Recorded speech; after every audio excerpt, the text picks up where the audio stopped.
Quels sont les éléments qui constituent l'exercice philosophique? Les deux exercices fondamentaux qui permettent d'accéder au travail de la réflexion philosophique et de le conduire dans toute sa rigueur sont la dissertation et le commentaire de texte. De quoi s'agit-il exactement? La réponse est claire. D'oser penser, de conduire une réflexion autonome et personnelle, comme nous le signalent les co-auteurs de l'épreuve. Quel que soit le sujet, dissertation ou commentaire de texte, le co-auteur attend des candidats une réflexion personnelle, argumentée, cohérente et dynamique, une capacité à mesurer l'enjeu du sujet ou du texte proposé et à conclure. Il rappelle l'exigence de l'épreuve, que les candidats osent penser. L'exercice philosophique, comme son nom l'indique, un exercice, une activité réglée, ordonnée et complexe, ayant pour fin un développement et une formation et reposant sur un certain nombre de règles ou de conventions. Dissertation et commentaire de texte, nos exercices philosophiques par excellence, obéissent à des règles, à une méthode et se relient à une thématique philosophique générale qui leur donne sens. Une méthode adaptée à ces exercices est donc rigoureusement nécessaire.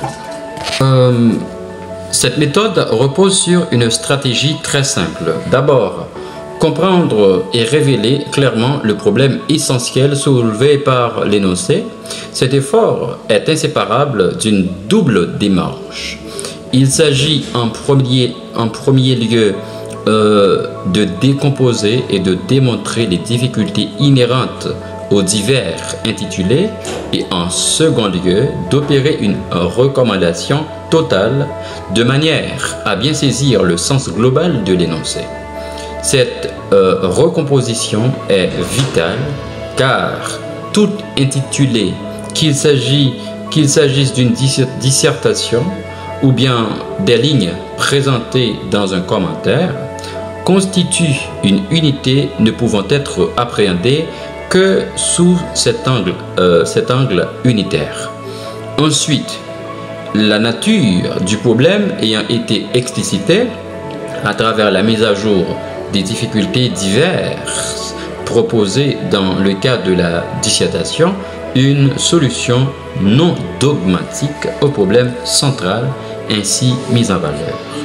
Dans le cas du commentaire de texte, on réfléchira sur la solution apportée par l'auteur au problème implicite soulevé par le texte.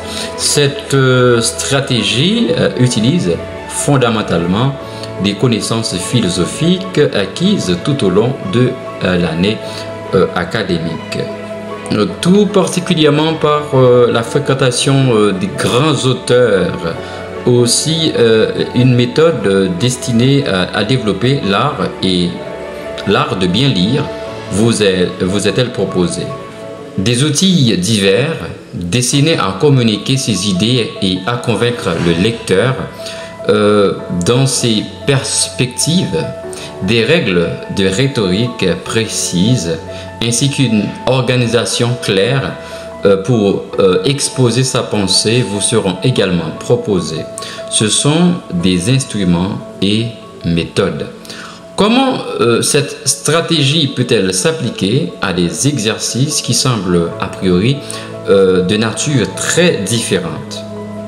Dissertation et commentaires de texte apparaissent sous de nombreux aspects très voisins l'un de l'autre.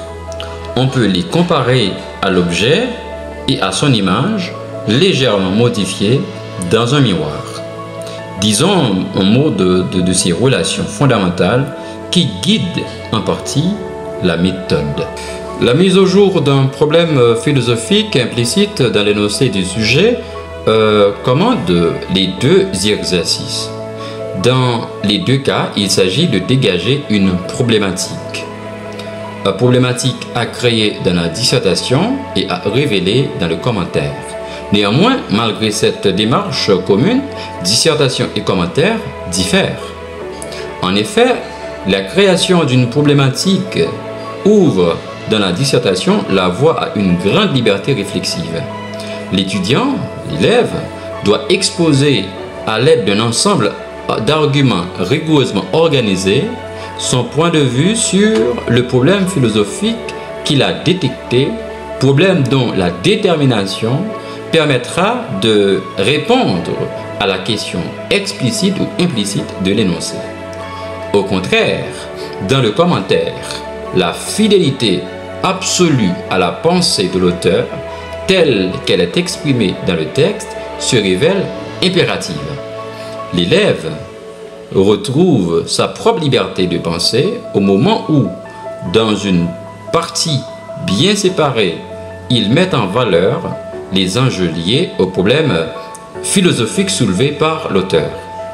L'explication précise de la stratégie des exercices, son application à la dissertation et aux commentaires de texte constituent les éléments essentiels de cette leçon.